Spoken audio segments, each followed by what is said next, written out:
welcome back everyone, welcome back to another edition of an MindelVK tournament. Welcome to the very first edition of the Sunny Lake Cup #1. I'm of course VIP. With me I'm joined by these amazing players, by the people in chat, and by my plushies as well. Welcome one and all. Buenos dias. Good morning. As of course last night we were live with the podcast. Now we are back. We have returned with the Sunny Lake Cup. Now if you're curious, the hell's a Sunny Lake Cup?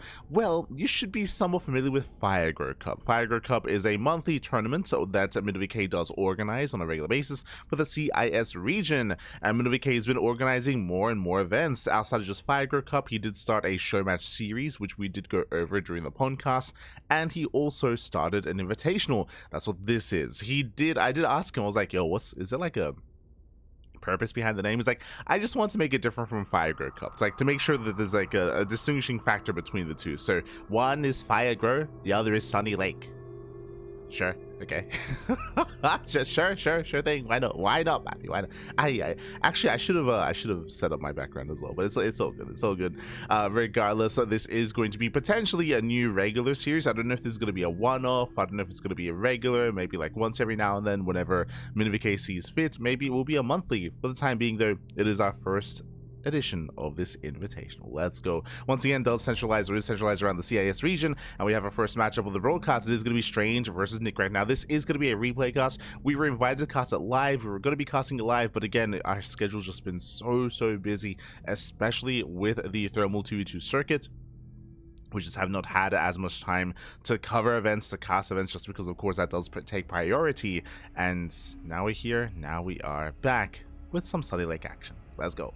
Let us go. First, we do have Nicoract versus Strange. Game 1 is going to be on ley lines as we jump into our Terran versus Protoss matchup. Let's go. Let's go.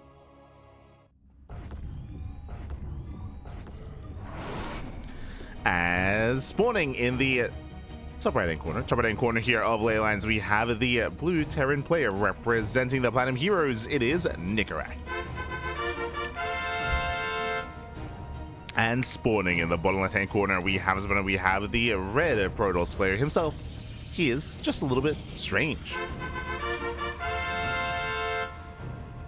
Strange. Yeah, here we go. We are back, and coming into this, it's going to be exciting or interesting to see how some of these players are looking post EWC, bearing in mind that we haven't had a Firegrow Cup in around a month. It's been a while since we've been able to feature that kind of tournament, just because we did go on a hiatus because of the Esports World Cup, because of the Home Story Cup, and post that as well. So it has been quite some time, which is, I believe, why we did decide, or why MindelVK did decide to host this event instead. It was an invitational, so a little bit smaller in comparison to Firegrow Cup, and a way to still feature and showcase these top players. And we'll see. Again, previously, of course, we did have Strange. He's a Firegrow Cup champion. He has been looking like a beast, especially in PvZ. He was looking dominant over players like Young Yakov, over players like Wayne. But we'll see how he compares to a Terran player. Strange is often very cheesy, very aggressive, and often comes up with his own builds as well. Sometimes they hit the meta, sometimes they don't, so we'll see. Likewise, Nicoract, I'm sure, is very familiar with Strange. For the time being, we have an economic opener, we have a rack expand. If you know anything about Nicoract, you would know that Nicoract, he's typically very aggressive, very in your face in most, if not all, matchups, and as a result, I expect him to be in the face of Strange. I feel like Strange thrives the most when he's up against a standard player. If I was against a standard player, then that's when he can really pop off, that's where he can thrive, that's where he can really get into his builds and catch his opponent off guard. But Nicoract isn't really that kind of player, so this is where, yeah, I feel like Nicoract can have a stronger showing. We'll see. We'll see, just because it's... I would also say the same about Nicoract, where like they both thrive against standard players. Oh boy. So we'll see how their styles clash.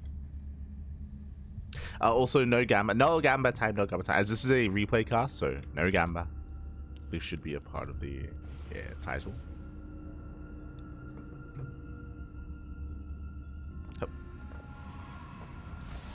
As we have an initial opener, going to be a Stargate opener here out of Strange. Opening up Stark. I mean, that I kind of glossed over that. That is a Stargate opener in this matchup, which is a rare sight.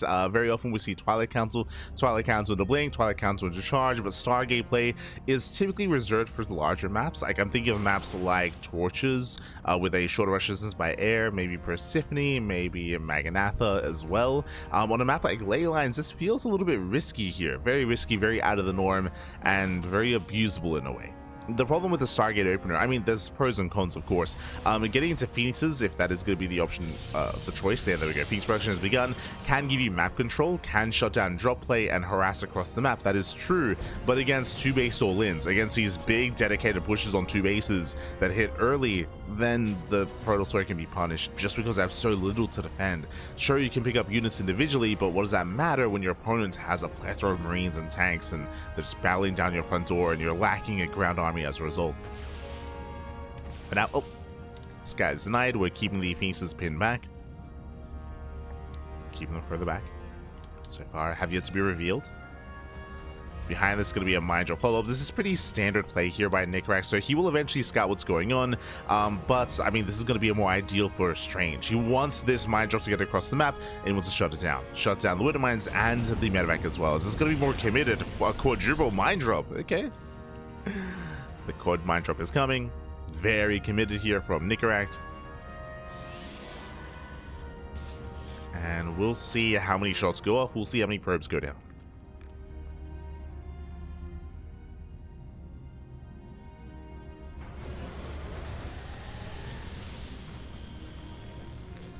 As the Mind Drop is making his way to the main. Likewise, Reaper heading towards the natural. And does he distract? Phoenixes are kept back. Would Mind Drop into the main base? So far, he does react in time. Yeah, does react, does lift 1, does lift 2, but the other 2 do burrow. 1 burrows even, and will not quite go off. Oof. As shot goes off, gets 2 probes. Only 2. 2 probes for 4 Widow Mines, not the best trade here. And the MindelVK is going to attempt to escape, but I believe the Phoenixes should be able to hunt it down. Yeah, they should and they will. So sure, there was some lost mining time, sure, got 2 probe kills, but overall this is a better engagement here, a better trade for Strange. Catching out the Hellion, Reapers went down as well. And again, this is kind of the strength here. If your opponent's going for standard drop play, then you can completely shut it down, and I'll tell Nicoract to recover. Back at home, he's turtling up, building up Vikings, needs that anti-air, Stim is on the way, he's done with his tank production. But Strange has time. He has time to build up, get a 3rd base, saturate as well. Behind this, going into Phoenix Colossus. Again, very old school. Very old school. Very 2023, 2022. Going Phoenix Colossus. This used to be the meta. This used to be the norm. A couple of years ago. And we still see it pop up every now and then. Every now and then. Again, the biggest downside to this is that you are vulnerable to these 2-base all-ins. We'll see if Nicoract does decide to pull the boys. We'll see if he does pull the boys, if he does commit. Still waiting for his upgrades, though. He's going to be waiting for +1. It's still a ways away. And this will allow Strange to get a Colossus. Yeah, his first one will pop out. Nicoract on sieges. Hoping to catch out any stray stalkers or any stray units. Keen eyes there at a Nicoract, okay. Very nice. Takes down the Observer. Shout to Strange. He fans out everything here. We got probes, we got pylons all over the place. Scouting for any kind of move out.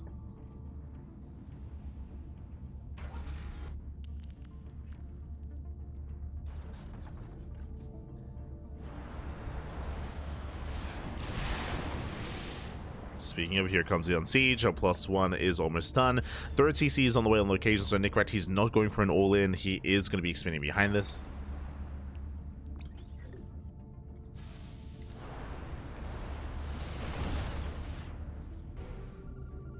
So Nicoract pushes forward. Oh. And gets a couple of volleys off. No major damage yet. Gets the Observer. Once again, Nicoract. It's twice now. Spotting the observer.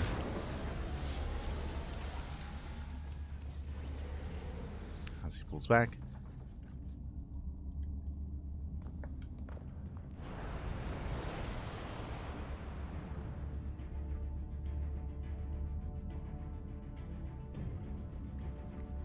So that does rotate. And again, thankfully behind this, remember, he's expanding, so it doesn't have to push into the bases. He's poking, he's posturing. Strange does claim a 4th base. We have a gateway explosion. We built up to 3 Colossus.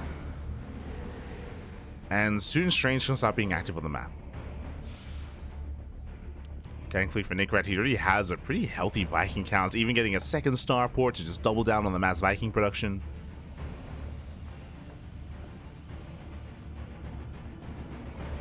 Getting all the Vikings.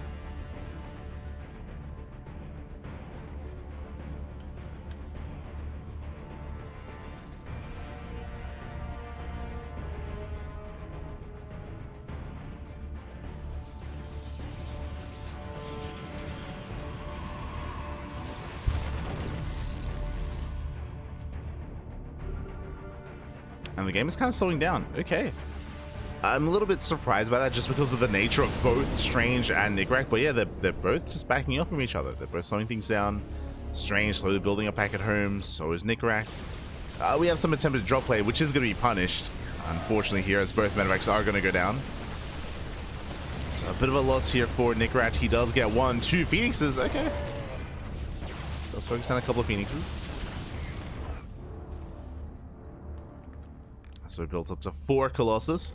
Storm is not yet done, so we have High Templar, but it looks like only Archons. Just morphing them into Archons. No Storm.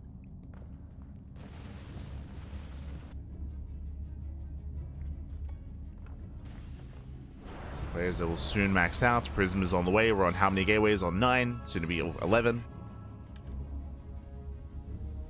5th Colossus. Okay. 5th Colossus on the way.